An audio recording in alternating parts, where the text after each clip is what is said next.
Hello, welcome. Today we are going to explore how to sew this adorable crossbody bag. I was looking for a bag that I could easily put my Kindle into, have room for a pair of glasses, my wallet, and be able to take this bag anywhere I wanted to go. It's a beginner project and I hope that you enjoy it. Let's get started. So today we're going to make an adorable little crossbody Kindle holder bag, and it's going to be a little bit quilted, and it is a very simple project. I believe probably even a beginner could do this with very little problems. So what we're going to start with is we have two outer pieces, which I have backed with a foam interfacing. And these are 9 by 11 and a half. So there's two of those. And then there's two of the lining pieces. And these are also 9 by 11 and a half. And these I have just ironed a little bit of fusible fleece to the back just to give them a little bit of structure. They don't need much because those are for the lining. I've gotten a zipper. This zipper will be way too big, but this is the color I have. I think it'll go really cute with this outer piece. And then we've got one piece for the pocket. You can make the pocket however big you want. Just keep in mind it's going to go in the middle of this lining. And then we have a strap, and you can make the strap as long as you want. You could make the strap out of the fabric, either the lining or the outer fabric.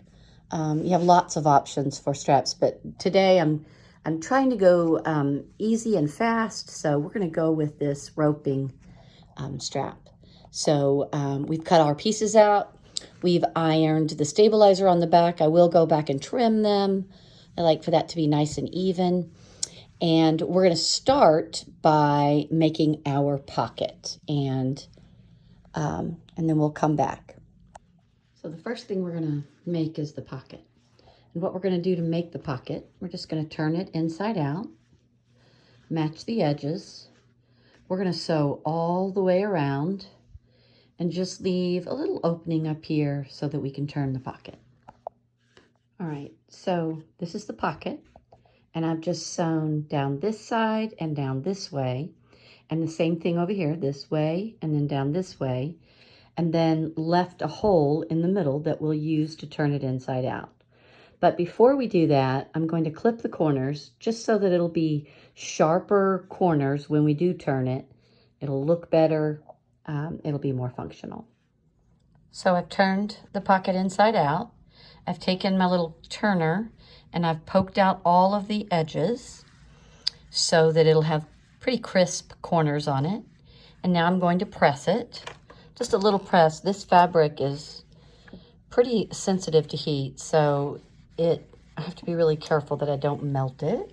So we're just going to press that really well.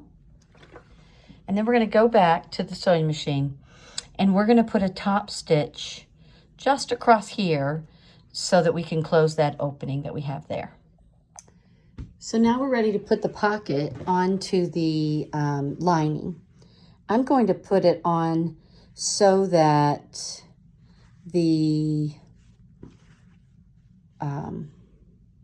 I think I'll put it so that the part of it that we've just stitched together will be across the top. So in order to find the middle of both the lining and the pocket, we're just going to fold them in half. And then we'll line up those crease marks to find the middle of both pieces. I'm going to bring it down a couple of inches because this is a longer bag than it is wide. I do want the pocket to be closer to the top, but I do want to make sure that I save room because I'll be putting a stitch up here. I'll be putting a zipper up here, and of course we'll be having some seams that we lose space in. So I'm going to put it right about there. I'm going to take it to the machine. I'm going to really reinforce this stitch right here because this pocket's going to be abused as people put their hands into it. I'm going to have the stitch start here. It's going to go all the way around, come back up here, and then reinforce it here as well. And then my pocket's ready and my lining's ready. So here's my disclaimer. I am not a professional sewer. In fact, even though I've been sewing for a few years, I still think I'm an amateur. So don't laugh at me when I tell you the way that I do this quilting. I'm not a quilter. But what I do is I mark a line so that I can go straight down the middle. I know that I'm going to just do 1.5 inch lines on both panels, both this one and the other side. And so I just start with a little marker, and then I take my my little ruler, and I just mark 1.5 inches away from each one. I'll do this side first, then I'll flip it, and I'll do the other side. I'll come back and show you what it looks like.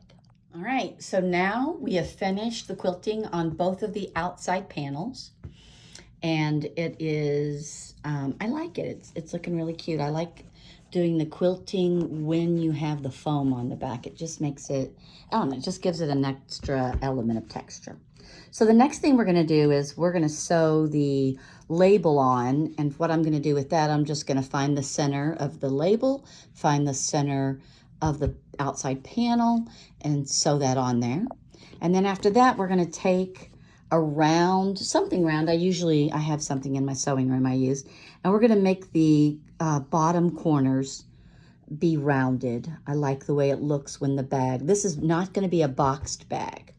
So I like the way it looks when we just make those a little bit rounded. So we'll do that after we put the label on, and then we're gonna be ready to put our zipper on. So stay tuned. Okay, so now we're ready to put our bag together and attach the zipper to it. So the first thing we're gonna do is we're gonna lay one of our lining pieces. I want this one to be the one that's in the back of the bag. And make sure that you've got it go in the right direction. So I have a pocket. I wanna make sure I can get into the pocket up there. And then we're gonna take our zipper. So this was a really long zipper. I always buy them long because I can always trim them off. But whereas if you have one that's too short, you won't be able to use it. So I've already cut off several inches. But I like, when I make my zippers, I like for them to be way longer so that while I'm attaching it, I don't really have to worry very much about that pull. So I'm going to take my lining piece and put it pretty side up. I'm going to take my zipper and put it pretty side up. And then I'm going to take one of my outer panels and I'm going to put it pretty side down. And then I'm going to line this up. I'm actually going to make sure, you want to make sure you get this really nice and accurate. And I'm going to use these Wonder Clips to pin it together all the way across here. And then I'm going to go and I could put my zipper foot on, but I probably won't. Just going to stitch all along here. This is a pretty wide zipper. I do want some of the green to show, so I'll be stitching along here. And then when I come back, I'll flip it open and we'll do a top stitch along here just to hold that zipper in place, keep fabric from getting caught in the zipper. So we'll do that now. So now we have it all put together and I've placed Wonder Clips along here. We're going to take it over to the machine and we're going to stitch right along here to get our zipper attached to the first half of the bag. So here's what it looks like in the machine. I don't have a zipper foot on, but I've taken my presser foot and I've put it right against the teeth of the zipper. And I'm just going to go straight along here all the way across. Before I do that, I'm going to change my stitch length. This stitch length was because I was doing some top stitching, but now we're going to change it to a tighter stitch because I want my zipper to be strong and well attached. So we're going to go down to 2.5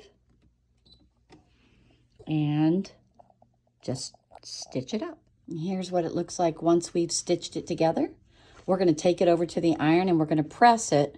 We want to make sure that we press it so that this part of the outer piece is away from the teeth.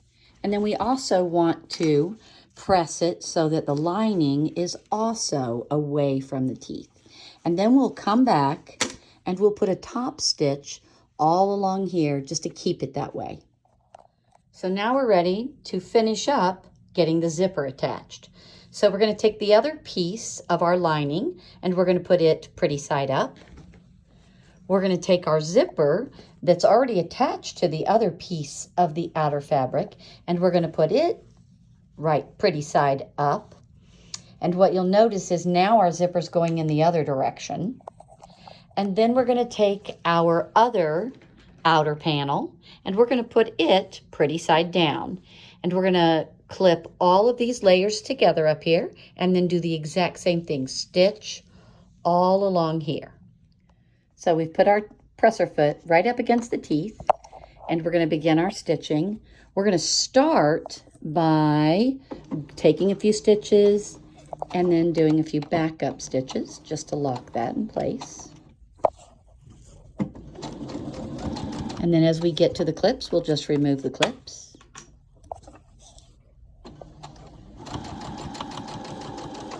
All the way down to this end. Now what we have is our bag is all attached to our zipper. And this is the lining side. We're actually going to press it so that this fabric is pushed away from the zipper. And then if we flip it over, we're going to be also pressing it so that the outer fabric is also going to be away from the zipper. Then we'll go back and we'll do a top stitch all along both sides of this zipper. And that's going to do a few things. It's going to give it a finishing touch. It looks nice, but it's also going to secure the fabric so that it won't get in the way of the teeth as we're using the bag. So now we're ready to put our bag together and finish it off. We have attached our zipper. It's really important at this point that you remember to open your zipper. And we're going to take the outside pieces of the zipper and we're going to put them together. And then we'll have our lining pieces put together on the other side. And then what we'll go around and we will pin all of this so that it can be stitched. And we will stitch all around the lining piece except for a space down here of about 4 or 5 inches where we're going to use to turn the bag. So we'll just stitch all the way around here. We'll go ahead and cut off the extra fabric of our zipper and then we'll be ready to flip it. So now we're ready to stitch our bag together. We've got it pinned all the way around with the pretty sides facing each other on the outer pieces and the pretty sides facing each other on the lining pieces. I've blocked off a place down here where I'm not going to sew so I can turn the bag. And what I'm going to do, I'm going to start stitching at this pin that demarks where I don't want to stitch because of the where I'm going to turn it. I'm going to stitch all the way around and then come back over there and finish stitching. I'm going to reinforce it at the beginning and at the end because I will be tugging on it to turn it in and out, to turn it right side out. You have to be sure that you have opened up your zipper because if you haven't, you won't be able to turn it. We want to go fairly slow when we get to the zipper because this is a lot of bulk in here. We've got both pieces of lining and then over here we've got both of the outer pieces. So we want to go slowly, and if we have to hand crank it through here, then we will. So before we flip the bag, we're going to make sure that we trim any excess fabric around these seams. Sometimes, especially when you're sewing a curve, you may get more of a seam than you really want. We're also going to go ahead and trim off the ends of the zipper. And so by doing this, we kind of reduce the bulk that we'll have as we turn it. The way we're going to turn the bag is we're going to take our hand and we're actually going to put it in this opening that we left here. We're going to take our hand all the way through to the other end and grab it and pull it through. So we're going to take our turning stick and make sure that we have turned our corners out so that there are no pieces of it that are still folded in there. It should look like our curved edges that we cut out. And then down here at this end, so this is our lining, And we haven't yet stuck it into the bag because what we need to do here is we need to turn this opening that we left in on itself and then press it and then stitch along here to close the lining. Then we can tuck it right down inside of the bag. We're almost finished. So I decided that these straps were not going to fit in my machine and be able to put them on with the machine. So I've pinned them each 2 inches down from that corner. And I'm just going to go back and I'm just going to hand stitch it on there. I may make an X or I just may make a box. But that should only take, a few minutes to get them both stitched on there. And then we're going to be finished with the bag. So here's our final product. I did just stitch these handles on, hand stitch them on. It was too much bulk to put into the machine. It turned out really cute. It has a nice sturdy handle that can carry the weight of whatever I might want to put in there. I think it's perfect. It's got my Kindle down in there right now. Be perfect for you to add a pair of reading glasses and your wallet, maybe your cell phone, and just strap it over your shoulder and go to the beach to have a wonderful afternoon reading. I hope you enjoyed my very first tutorial. See you soon.